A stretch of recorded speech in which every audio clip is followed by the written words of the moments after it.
Nobel Marikkaran രണ്ടു പ്രധാനപ്പെട്ട വിഷയങ്ങളാണ് കോൺഗ്രസിന് മുന്നിൽ ഉണ്ടായിരുന്നത്.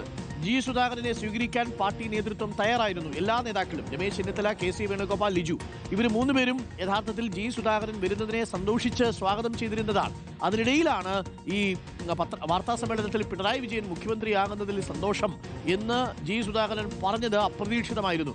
അത് പെട്ടെന്നൊരു അങ്കലാപ്പുണ്ടാക്കി എന്നത് ഒഴിച്ചു നിർത്തിയാൽ അമ്പലപ്പുഴ മണ്ഡലത്തിൽ മറ്റു പ്രശ്നങ്ങൾ ഉണ്ടായിരുന്നില്ല. നേതാക്കൾക്ക് പൂർണ്ണ സമ്മതമാണ്. അണികളിൽ ഭൂരിഭാഗവും ജി സുധാകരനെ സ്വാഗതം ചെയ്യുന്നുണ്ട്. ചില ആളുകൾക്ക് മാത്രമാണ് ചില ആശങ്കകൾ ഉണ്ടായിരുന്നത്, അല്ലേ? പക്ഷേ ലിജുവിന് സ്ഥാനാർത്ഥിത്വം കിട്ടിയില്ലെങ്കിൽ അതൊരു പ്രതിസന്ധിക്കിടയാക്കാനുള്ള സാഹചര്യം ഉണ്ടാകുമോ നോബൽ?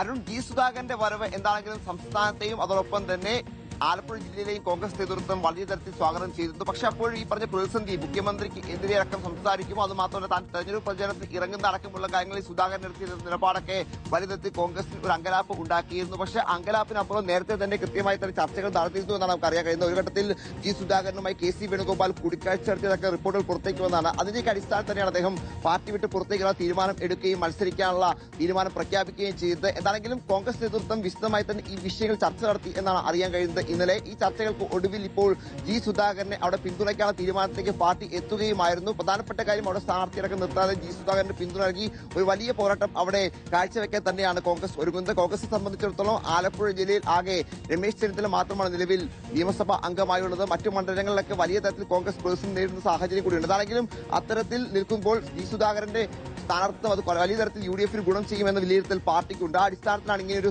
തീരുമാനത്തേക്ക് കോൺഗ്രസ് എന്താണെങ്കിലും എത്തിയിരിക്കുന്നത്. അതേസമയം നമ്മൾ സൂചിപ്പിച്ചതുപോലെ തന്നെ എം ലിജുവിന്റെ സ്ഥാനാർത്ഥിത്വം വലിയ തരത്തിൽ ഇപ്പോൾ പ്രതിസന്ധിയിലേക്ക് പോകുന്ന ഒരു കാഴ്ച കൂടി നമുക്ക് കാണേണ്ടതായി വരും. കാരണം ദീപക് ജോയ് ഇതിലത്തെ കൊച്ചി ഡെപ്യൂട്ടി മേയറാണ്. അദ്ദേഹത്തിന്റെ പേരാണ് തൃപ്പൂണിത്തുറയിൽ ഇപ്പോൾ പരിഗണിച്ചുകൊണ്ടിരിക്കുന്നത്. അത് മാത്രമല്ല എം ലിജുവിനെ തൃപ്പൂണിത്തുറയിലേക്ക് പരിഗണിക്കാനുള്ള നീക്കം നേരത്തെ കോൺഗ്രസ് നടത്തുകയും ചെയ്തിരുന്നു. അതിൽ ജില്ലയ്ക്ക് അകത്തുനിന്ന് ചില എതിർപ്പുകൾ ഉയർന്നതും നമ്മൾ കണ്ടതാണ്. അങ്ങനെ വരുവാണെങ്കിൽ എം ലിജുവിന് ഒരുപക്ഷെ സീറ്റുണ്ടാകാൻ സാഹചര്യം വരുമോ, ഇപ്പോഴത്തെ സാഹചര്യത്തിൽ അത്തരത്തിലേക്ക് ചർച്ചകൾ പോകുമോ എന്നടക്കമുള്ള ആശങ്കകൾ എന്താണെങ്കിലും പാർട്ടിക്കകത്തുണ്ട് എന്ന് വേണം നമുക്ക് ലിജുവുമായി ബന്ധപ്പെട്ടു അത്തരത്തിൽ ആശങ്കകൾ ഉണ്ട് എന്ന് വേണം നമുക്ക് അറിയാൻ. നിലവിലത്തെ സാഹചര്യത്തിൽ മനീഷ് മഹിപാൽ കൂടി നമുക്കൊപ്പം ചേരുന്നു. മനീഷ് മഹിപാൽ, ഇന്നലെ നമ്മൾ ചർച്ച ചെയ്തിരുന്നത് ഈ ഒരു ആശങ്കയാണ്. കെ സി വേണുഗോപാൽ കാണാതെ പോയി. പക്ഷേ അത് ലിജുവിനെയും അതേപോലെ മറ്റുള്ളവരാരെയും ഒന്നും അങ്ങോട്ട് പ്രകോപിപ്പിക്കേണ്ട എന്ന് കരുതി പോയതായിരിക്കാനാണ് സാധ്യത. പക്ഷെ അപ്പോഴും ജി സുധാകരൻ മുഖ്യമന്ത്രിയെക്കുറിച്ച് പറഞ്ഞ വാചകം കോൺഗ്രസിലെ നേതാക്കൾക്ക് ചെറിയ അമർഷമുണ്ടാക്കി എന്നാണ് മനസ്സിലാക്കുന്നത്. ചില നേതാക്കളെങ്കിലും ജി സുധാകരനെതിരെ രംഗത്ത് വരുന്നൊരു സാഹചര്യമുണ്ടായി. പരസ്യമായി പറഞ്ഞില്ലെങ്കിൽ പോലും അവർ അടക്കം പറഞ്ഞു ജി സുധാകരൻ ചിലപ്പോൾ തലവേദനയാവുമോ എന്നൊരു ചോദ്യമൊക്കെ ചിലർ ചോദിക്കുന്നുണ്ട്. അതിലൊരു പ്രധാനപ്പെട്ട കാര്യം, പിണറായി വിജയനെ വിമർശിക്കാതെ ജി സുധാകരൻ അമ്പലപ്പുഴയിൽ മത്സരിച്ചിട്ട് എന്ത് കാര്യം എന്നാണ് ചില നേതാക്കൾ ചോദിക്കുന്നത്. മാത്രമല്ല ലിജു ആണെങ്കിൽ അവിടെ ആദ്യം സ്ഥാനാർത്ഥിത്വം ഏറെക്കുറെ ഉറപ്പിച്ചതുമാണ്. ലിജുവിനെ സംബന്ധിച്ച് ഇപ്പോൾ തൃപ്പൂണിത്തുറയില്ലാത്ത സാഹചര്യം വന്നാൽ എങ്ങനെയായിരിക്കും അമ്പലപ്പുഴയിലെ കോൺഗ്രസ് അണികൾ പ്രതികരിക്കുക? മനീഷ് മഹിപാൽ.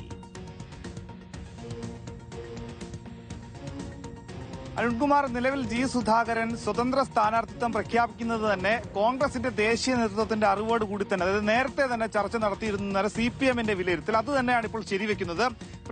പക്ഷേ ജില്ലാ പ്രാദേശിക നേതൃത്വം, അതായത് എം ലിജു അടക്കമുള്ള ഷുക്കൂർ, MJ ജോബ് അടക്കമുള്ള നേതൃത്വം പക്ഷേ ഈ ഒരു കൂടിക്കാഴ്ച ഇത്തരത്തിലുള്ള ഒരു ഡീലിനെ സംബന്ധിച്ച് അവർ അറിഞ്ഞിട്ടില്ലായിരുന്നില്ല. അതുകൊണ്ട് തന്നെ ഇങ്ങനെ ഒരു അമ്പലപ്പുഴയിൽ സ്വതന്ത്ര സ്ഥാനാർത്ഥിയായി ജി സുധാകരൻ എത്തുമ്പോൾ അദ്ദേഹത്തിന് അവിടെ പിന്തുണ പ്രഖ്യാപിക്കുന്നതിൽ വലിയ പ്രാദേശികമായ പൊതുവികാരം ഉണ്ടാകും. അതായത് നിലവിൽ പിണറായി വിജയനെ പുകഴ്ത്തിയുള്ള ഒരു പ്രസ്താവന അല്ലെങ്കിൽ അങ്ങനെ ഒരു കാര്യം പരാമർശം നടത്തിയതല്ലാതെ തന്നെ അമ്പലപ്പുഴ മണ്ഡലത്തിൽ ജി സുധാകരൻ എത്തുമ്പോൾ അവിടെയുള്ള കോൺഗ്രസ് പ്രവർത്തകർക്ക് ഒരു പൊതുവികാരമുണ്ട്. ജി സുധാകരൻ ഇത്രയും കാലം തങ്ങളെ ചീത്ത വിളിച്ച അല്ലെങ്കിൽ തങ്ങൾക്കെതിരെ പ്രവർത്തിച്ച ഒരു നേതാവിന് വേണ്ടി ഒരു വോട്ട് ചെയ്യുക എന്ന് സംബന്ധിച്ച ഒരു എതിർവികാരം കോൺഗ്രസിനുള്ളിലുണ്ട്. അതുകൊണ്ട് തന്നെയാണ് കെ സി വേണുഗോപാൽ പ്രത്യക്ഷത്തിൽ അദ്ദേഹത്തിന് പിന്തുണ, നേരത്തെയും അദ്ദേഹം സ്വതന്ത്ര സ്ഥാനാർത്ഥിത്വം പ്രഖ്യാപിക്കുന്നതിന് മുൻപ് തന്നെ അദ്ദേഹം പാർട്ടി മെമ്പർഷിപ്പ് പുതുക്കാത്ത ഘട്ടത്തിൽ കൂടി കെ സി വേണുഗോപാൽ കാത്തിരുന്ന് കാണാമെന്ന് മാത്രമായിരുന്നു പ്രതികരിച്ചത്. ഇന്നലെ ACC general secretary K C Venugopal ആലപ്പുഴയിൽ എത്തിയപ്പോൾ നേരിട്ട് അമ്പലപ്പുഴയിലെ ബ്ലോക്ക് കമ്മിറ്റിയാണ് ചില നേതാക്കളാണ് അദ്ദേഹത്തെ നേരിട്ടെത്തി കണ്ട് പറഞ്ഞത് ജി സുധാകരനെ പിന്തുണ പ്രഖ്യാപിക്കുന്നത് പാർട്ടിക്ക് വലിയ അപജയമുണ്ടാകും. അത് ഏതെങ്കിലും നേതാക്കൾക്ക് സീറ്റ് ലഭിക്കാത്തത് മാത്രമല്ല വിഷയം, അമ്പലപ്പുഴയിലെ കോൺഗ്രസിന്റെ സംവിധാനം തന്നെ തകർന്നു പോകും. ഒപ്പം തന്നെ ജി സുധാകരൻ പുതിയൊരു പാർട്ടി രൂപീകരിക്കാനുള്ള ആലോചനയിലാണ്. അതുകൊണ്ട് അങ്ങനെയുള്ള ഒരാളെ, സംശയനിഴലിൽ നിൽക്കുന്ന സ്വന്തം പാർട്ടിയെ ചതിച്ച ഒരാളെ, വഞ്ചിച്ച ഒരാളെ നിലവിൽ അങ്ങനെ വിശ്വാസത്തിലെടുക്കേണ്ട ആവശ്യമുണ്ടോ എന്നുള്ള പൊതുവികാരമുണ്ടായിരുന്നു. എം ലിജു അടക്കം ഇന്നലെ കെ സി വേണുഗോപാലിനെ നേരിട്ടെത്തിക്കണ്ട് തന്നെ സ്ഥാനാർത്ഥിത്വത്തിലെ അനിശ്ചിതത്വത്തെ സംബന്ധിച്ചുള്ള ആശങ്ക പങ്കുവയ്ക്കുന്നുണ്ട്. ഇനിയിപ്പോൾ എം ലിജുവിനെ മറ്റേതെങ്കിലും സീറ്റിലേക്ക് പരിഗണിച്ചാൽ തന്നെ ആ സീറ്റിലേക്ക് തർക്കം രൂക്ഷമാവും. നിലവിൽ ആലപ്പുഴ സീറ്റിൽ പോലും തർക്കമുണ്ടാകുന്നത് നിലവിൽ ലത്തീൻ സഭയുടെ സീറ്റാണ്. ലത്തീൻ പ്രതിനിധിയെ അങ്ങോട്ടേക്ക് ഉറപ്പിക്കേണ്ട സീറ്റിൽ പോലും ഇപ്പോൾ ആളെ ഉറപ്പിക്കാൻ കഴിയാത്തത് ജി സുധാകരന്റെ വരവോട് കൂടിയാണ്. അങ്ങനെ ജി സുധാകരൻ UDFന്റെ പിന്തുണയോടെ അമ്പലപ്പുഴയിൽ എത്തുന്നത് മറ്റു മണ്ഡലങ്ങളിലും ഇളക്കം തട്ടുന്നു എന്നാണ് ഏറ്റവും പ്രധാനപ്പെട്ട കാര്യം. അതുകൊണ്ട് തന്നെ ജി സുധാകരനെ കോൺഗ്രസിന്റെ പിന്തുണ അങ്ങനെ പറയുമ്പോഴും അവിടെ അത് വോട്ടായി ലഭിക്കുമോ എന്നാണ് ഏറ്റവും പ്രസക്തമായ ചോദ്യം. UDFന്റെ പിന്തുണ ലഭിക്കുമ്പോൾ അവിടെ അമ്പലപ്പുഴ മണ്ഡലത്തിലെ കൃത്യമായ കോൺഗ്രസ് വോട്ടുകൾ ജി സുധാകരൻ ലഭ്യമായില്ലെങ്കിൽ ആ പിന്തുണ പ്രഖ്യാപിക്കുന്ന ദേശീയ നേതൃത്വത്തിന് പിന്നീട് അത്തരത്തിൽ, അതായത് ജി സുധാകരൻ പിന്തുണ പ്രഖ്യാപിച്ചിട്ടും ജി സുധാകരൻ വലിയ വോട്ടിന് പരാജയപ്പെട്ടാൽ അത് കോൺഗ്രസിന് ആകെ വലിയ അപമാനമായി മാറും. അതുകൊണ്ട് തന്നെ ഇത്തരം കാര്യത്തിൽ പുനർവിചിന്തനം വേണമെന്നുള്ള പ്രാദേശിക പൊതുവികാരം മാനിക്കാതെ, അതായത് നേരത്തെ ഉണ്ടായ ഡീലിന്റെ അടിസ്ഥാനത്തിൽ തന്നെയാണ് ഇപ്പോൾ ജി സുധാകരനെ പിന്തുണ പ്രഖ്യാപിക്കുന്നത്. ഒരു വർഷം മുൻപേ തന്നെ ആദ്യം ചർച്ച നടത്തിയത് രമേശ് ചെന്നിത്തലയാണ്. പിന്നീട് പുതിയുഗ യാത്ര ആലപ്പുഴ ജില്ലയിലൂടെ കടന്നു പോകുമ്പോൾ KC വേണുഗോപാൽ നേരിട്ടെത്തി ജി സുധാകരനെ ചർച്ച നടത്തിയെന്ന കണ്ടെത്തലായിരുന്നു CPMന്റെ ഭാഗത്തുണ്ട്. അതായത് ജില്ലാ നേതൃത്വം സംസ്ഥാന നേതൃത്വത്തിന് അത്തരം വിവരങ്ങൾ കൈമാറുകയും ചെയ്തതാണ്. എന്താണെങ്കിലും ഇപ്പോഴിതാ MJ ജോബ് അടക്കമുള്ള ലിജു, ഒപ്പം തന്നെ ഷുക്കൂർ അടക്കമുള്ള നേതാക്കൾ ഇടഞ്ഞു നിൽക്കുകയാണ്. അവരെ എങ്ങനെ അനുനയിപ്പിക്കാനാകുമെന്നാണ് ദേശീയ നേതൃത്വം ഇപ്പോൾ ആലോചിക്കുന്നത്. ഇപ്പോഴിതാ ഷുക്കൂർ, അതായത് നിലവിൽ ഇന്നലെ അദ്ദേഹം ജി സുധാകരൻ സ്വതന്ത്ര സ്ഥാനാർത്ഥിത്വം പ്രഖ്യാപിച്ച് ഇന്ന് അഞ്ചാം ദിവസമാണ് പിന്തുണ UDF പ്രഖ്യാപിക്കുന്നത്. ഇന്നലെ UDFന്റെ പിന്തുണ നിലവിലില്ലെന്നും UDFന് അമ്പലപ്പുഴ സ്ഥാനാർത്ഥി ഉണ്ടാകുമെന്നുമായിരുന്നു KC വേണുഗോപാലിന്റെ പ്രതികരണം.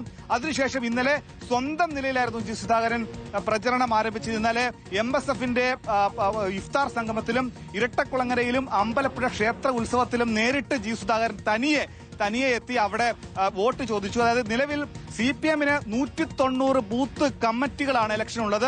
ഒപ്പം തന്നെ 14 ലോക്കൽ കമ്മിറ്റികളും 190 ബൂത്ത് കമ്മിറ്റികളും ഉണ്ട്. ആ നിലയിൽ ജി സുധാകരൻ ഒരു പ്രചരണ കമ്മിറ്റി പോലും നിലവിൽ ഇതുവരെ രൂപീകരിക്കാൻ സാധിച്ചിട്ടില്ല.